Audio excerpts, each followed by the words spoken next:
যে বাসরাতে যদি দেখেন রক্তপাত হয়নি তবে বুঝে নেবেন সেই নারী পূর্বে সহবাস করেছে। এই ভিডিওতে মেয়েদের ভার্জিনিটি পরীক্ষা করার প্রচলিত পদ্ধতিগুলো নিয়ে আলোচনা করব, রেফারেন্স সহ বুঝিয়ে বলবো এগুলো কতটুকু নির্ভরযোগ্য। একজন মেয়ে ভার্জিন বা কুমারী কিনা সেটা বোঝার জন্য চিকিৎসা বিজ্ঞানে বা সামাজিকভাবে 3টা পদ্ধতি প্রচলিত ছিল, এখনো কোথাও কোথাও আছে। সেই 3টা পদ্ধতি প্রথমে ছোট করে বুঝিয়ে বলি। 1 নম্বর পদ্ধতি হলো 2 ফিঙ্গার টেস্টিং। নারীদের যোনিপথে 2 আঙ্গুল ঢোকানো হয় এবং আঙ্গুল দিয়ে বোঝার চেষ্টা করা হয় যোনিপথ কতটুকু টাইট, কতটুকু চাপা বা প্রশস্ত, 2 আঙ্গুল সহজে ঢুকে যাচ্ছে নাকি 1 আঙ্গুল ঢুকছে ইত্যাদি। একজন নারী নিয়মিত সহবাস করেন কিনা তা এই পরীক্ষার মাধ্যমে ডাক্তাররা নির্ধারণ করার চেষ্টা করতেন। সাধারণত রেপ কেসে এই পরীক্ষাটা করা হতো, এখনো কিছু কিছু জায়গায় করা হয়। 2 নম্বর হলো হাইমেন ইন্সপেকশন। এই ক্ষেত্রে চোখ দিয়ে দেখা হয়, আগেটার মতো আঙুল ঢোকানো হয় না।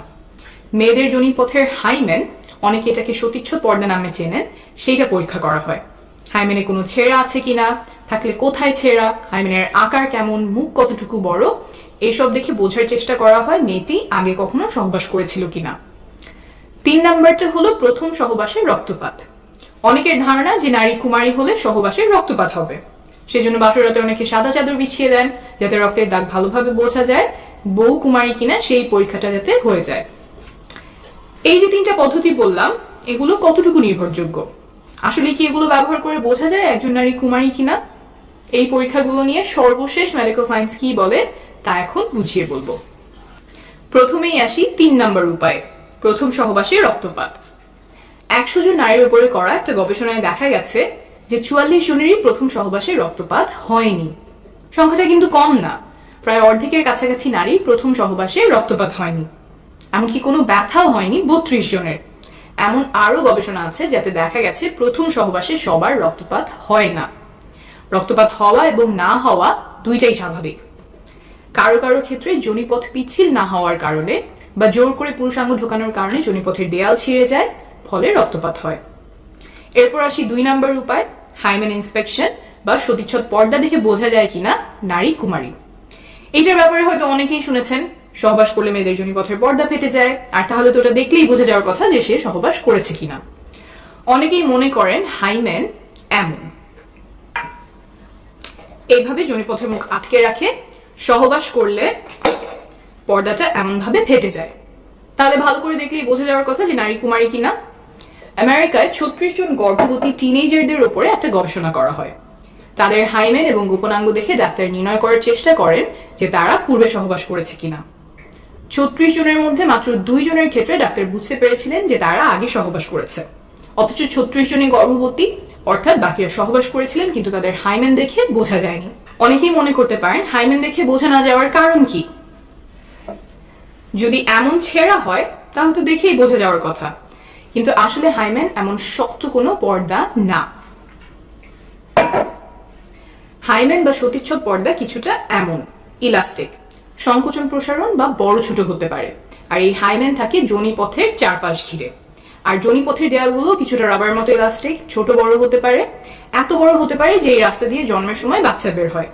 তো এই যোনিপথ ঘিরে যে পর্দার মতো থাকে হাইমেন, সেইটাও বড় ছোট হয়।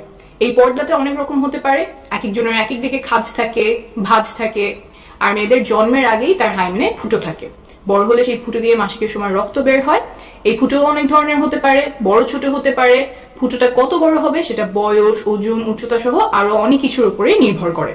আবার সহবাস ছাড়াও অনেক কারণে হাইমেনে টান পড়তে পারে বা এক অংশ চিড়ে যেতে পারে, যেমন খেলাধুলা, আঘাত পাওয়া, তারপর মাসিকের সময় ট্যাম্পন ব্যবহার করা ইত্যাদি। এইসব কারণে হাইমেন দেখেই নিশ্চিতভাবে বলা সম্ভব না একজন নারী পূর্বে সহবাস করেছিলেন কিনা।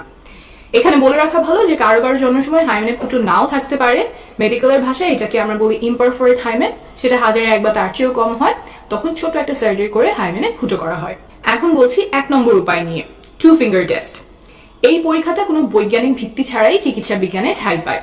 উপমহাদেশের অনেকগুলো মেডিকেল টেক্সট বই এই পরীক্ষার কথা লেখা আছে, সেই সব পড়ে ডাক্তাররা অনেকদিন এই পরীক্ষা করতেন।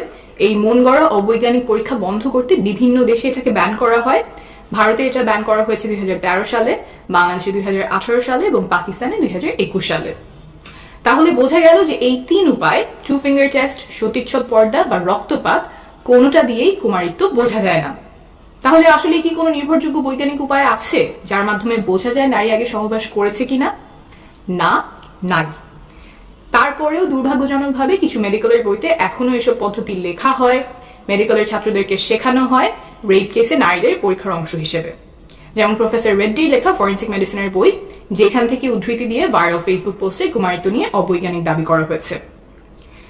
এখন আপনি বলতেই পারেন যে মেডিকেলের টেক্সট বুক আমি ভুল বললেই তো হলো না, যিনি লিখেছেন তিনি তো একজন বিশেষজ্ঞ, আমার রেফারেন্স কি? বিশ্ব স্বাস্থ্য সংস্থা বা WHO, United Nations human rights, UN Women, এই সংস্থাগুলোর বিশেষজ্ঞ প্যানেল বলছেন যে প্রফেসর রেড্ডির লেখা ফরেন্সিক মেডিসিনের বই সহ আরো কিছু বই ভার্জিনিটি টেস্টিং নিয়ে অনির্ভরযোগ্য এবং অবৈজ্ঞানিক উপায় শেখান। তারা আহ্বান জানিয়েছেন যেন এইসব বইতে চিকিৎসা বিজ্ঞানের সর্বশেষ তথ্যগুলো তুলে ধরা হয়।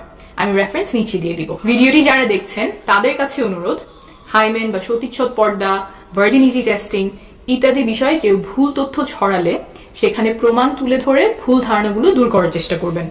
আপনার এই প্রচেষ্টায় হয়তো কারো জীবনে অনেক বড় উপকার হবে। ভালো থাকবেন।